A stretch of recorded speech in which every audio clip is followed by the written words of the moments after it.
Hello and welcome to vital mathematics. आज जो मैंने क्वेश्चन दिया था, है ना, ये था हमारे पास चैप्टर नंबर 4 का क्वेश्चन। लेकिन उन्होंने इस क्वेश्चन को बहुत ही ट्विस्ट करके दिया था।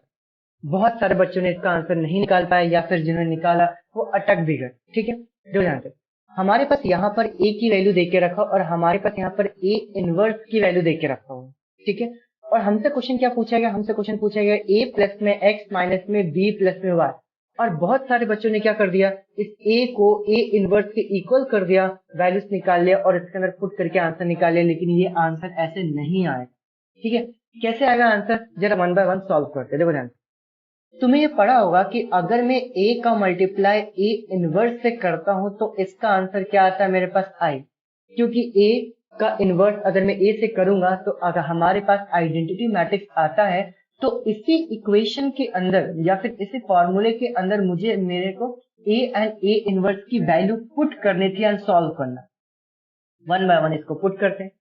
ए की वैल्यू हमारे पास क्या देके रखा हुआ? तो ए की वैल्यू देके रखा हुआ -1, फिर 1 एंड 3।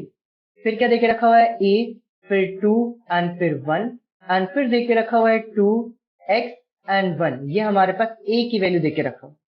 ए इनवर्स की वैल्यू क्या देके रखा हो? तो ये देके रखा हुआ है 1 -1 एंड फिर 1। फिर कितना है हमारे पास? -8, फिर 7 और -5 एंड फिर देके रखा हुआ है b, y एंड 3। ये हमारे पास a और a इनवर्स देके रखा। और हमारे पास इसके इक्वल क्या आएगा? आइडेंटिटी वाली वैल्यू। आइडेंटिटी वाली वैल्यू क्या होता है हमारे पास? 3/3 का, तो ये होता है 1 0 0।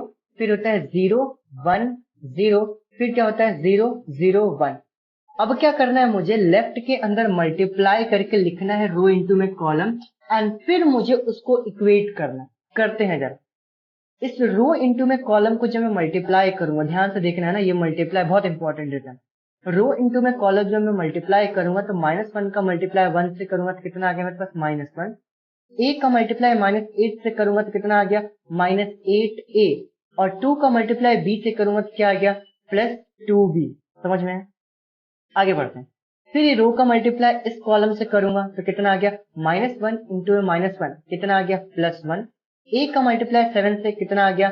+7a। और 2 का मल्टीप्लाई जब मैं y से करूंगा तो ये कितना आ गया? +2y। आगे बढ़ते हैं। फिर रो का मल्टीप्लाई जब मैं कॉलम से करूंगा तो -1 का मल्टीप्लाई 1 से करूंगा तो कितना आ गया मेरे पास? -1। एक का मल्टीप्लाई -5 से करूंगा तो कितना आ गया? -5a।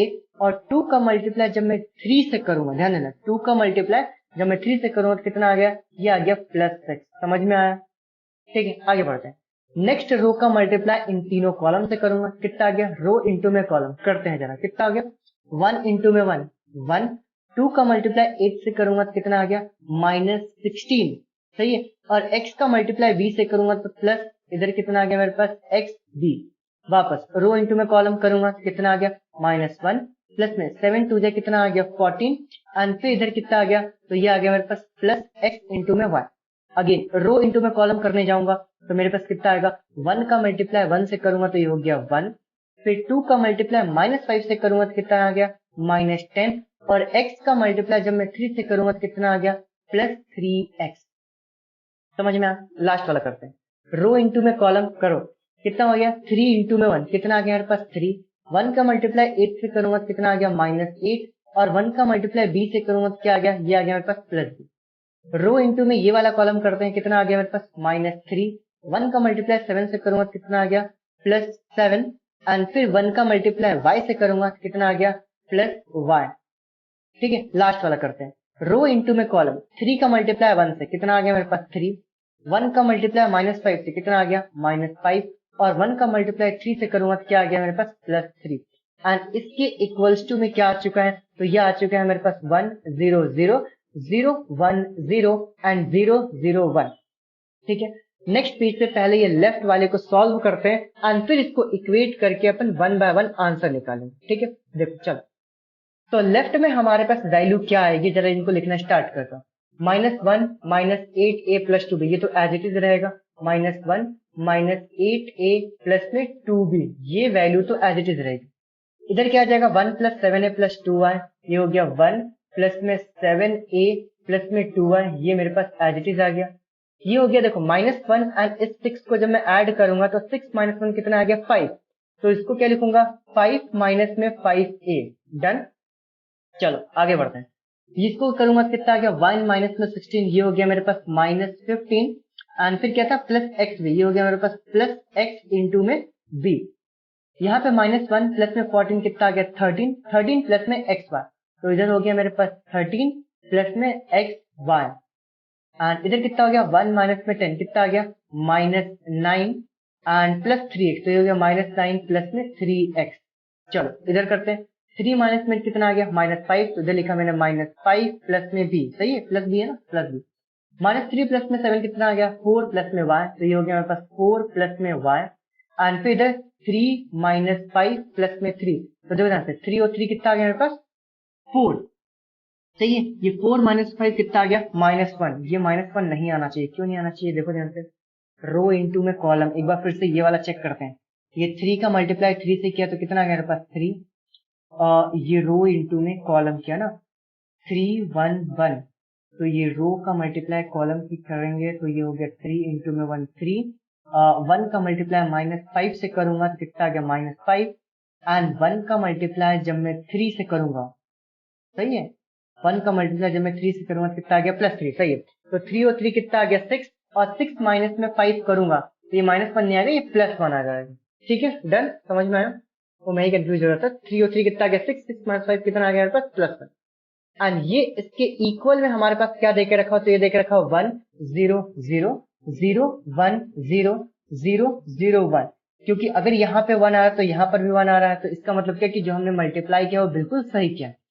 अब मुझे क्या करना है, मुझे हर एक वैल्यू को इक्वेट नहीं करना, मुझे ये चेक करना है कि सिंगल सिंगल वैल्यूज हमारे पास कहां पर देके रखे, उनको अपने काम करते इक्वेट कर देते। तो एक तो मुझे यहाँ पर दिख रहा है 5 माइनस में 5a इक्वल्स टू 0 कर सकता हूँ, तो मैंने बोला 5 माइनस में 5a इक्वल्स टू 0 जब मैं करूंगा तो मेरे पास 5a इक्वल्स टू 5 हो गया और a की वैल्यू कितनी हो जाएगी 1, ये हमारे पास आ गई a की वैल्यू। डन, क्लियर हो गया। और सिंगल वैल्यू कहाँ दिख रही है, तो एक तो मुझे ये यहाँ पर दिख रहा है 4 प्लस में y को 0 कर सकता हूँ, तो मैंने यहाँ पे क्या लिखा 4 प्लस में y की वैल्यू ये हो गई 0, तो मैंने यहाँ पे क्या लिखा y की वैल्यू हो गई मेरे पास -4। डन, समझ में आया। एक और दिख रहा मुझे -5 प्लस में b और यहाँ पे 0 को इक्वेट करूंगा तो मैंने लिखा -5 प्लस में b इक्वल्स टू 0, तो मेरे पास b की वैल्यू कितनी आ गई 5। देखो अभी तक a निकल चुका है, b निकल चुका है, y निकल चुका है, x की भी दिख रहा है क्या, हाँ देखो यहाँ पर भी दिख रहा है, तो ये हो गया मेरे पास -9 प्लस में 3x इक्वल्स टू 0, तो मेरे पास 3x की वैल्यू -9 उधर गया तो कितना आ गया 9, तो x की वैल्यू मेरे पास कितनी हो गई 3 से डिवाइड करूंगा तो ये हो गया मेरे पास 3। तो यहाँ पर मेरे पास a b x और y सभी की वैल्यू आ चुकी है, लेकिन अगर मैं शुरुआत वाले ये सारे इक्वेट करते ना तो बहुत ज्यादा लंबा प्रोसीजर हो जाता, इसलिए मैंने थोड़ा सा दिमाग लगा और मैंने क्या बोला कि एक काम करते हैं उन्हीं वैल्यूज को इक्वेट करते हैं जहां पे सिंगल वेरिएबल देके रखा हुआ है। अब हमें वैल्यू किसकी निकालना है, a plus X minus B plus Y, तो यहाँ पे लिखता हूँ a प्लस में x माइनस b प्लस में y, ये ब्रैकेट कर दिया, इधर भी मैंने ब्रैकेट कर दिया, सही है ये ना, a plus X minus b plus में y, a प्लस में x यानी कि कितना हो गया 1 प्लस में x की वैल्यू क्या देके रखी है 3, तो ये हो गया 1 प्लस में 3 माइनस इधर b कहाँ है, तो b मुझे दिख रहा है 5 प्लस में y की वैल्यू कितनी है, ये मेरे पास -4, तो ये हो गया मेरे पास -4। चलो 1 प्लस में 3 कितना आ गया 4 माइनस ये 5 माइनस में 4 करूंगा तो ये बेसिकली 1 आ जाएगा, तो 4 माइनस में 3 की वैल्यू कितनी हो गई 3, तो ओवरऑल इसका आंसर कितना आ जाएगा 3। समझ में आया, अच्छे समझ में आया, मुझे उम्मीद है समझ में आया होगा। अगर समझ में आया है तो लाइक करके जाना है भाई, ठीक है। ये PYQ 2024 चल रहा है ना, सब्सक्राइब कर लेना है फटाफट, ठीक है। और डेली अपनी कंसिस्टेंसी मेंटेन करके रखना है। जो क्वेश्चन मैं तुम्हें भेजता हूँ वो करने के बाद मुझे इस नंबर पे भेजना है 8982668136 एंड डेली PYQs करने हैं। Once again thank you so much, bye bye.